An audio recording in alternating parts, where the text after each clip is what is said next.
Alors à partir de 2-3 ans, des formes apparaissent.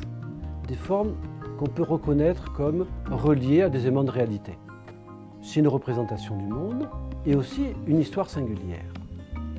Mais dans cette histoire, ce qui est quand même absolument incroyable, et c'est Françoise Dolto qui en a parlé, la première, enfin en tout cas une des premières, c'est que dans ce que représente l'enfant, on retrouve son monde intérieur. C'est-à-dire que c'est son imaginaire qui va poser sur cette feuille de dessin ou sur cette grande planche, sur ce tableau. Son monde imaginaire et notamment de toute cette intériorité avec ses éléments de conflit, de tension, de doute, de peur.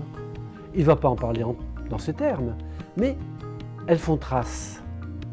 Et non seulement ces moments-là d'actualité, de ce temps présent pour lui, mais ça renvoie aussi à tout le temps de ses premiers mois de vie.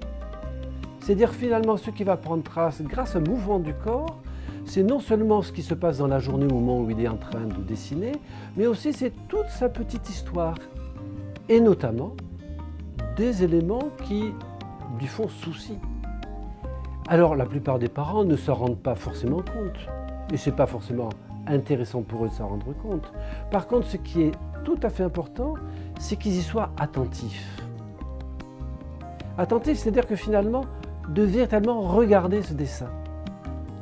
Et de pouvoir accompagner l'enfant justement dans le fait qu'il puisse en dire quelque chose.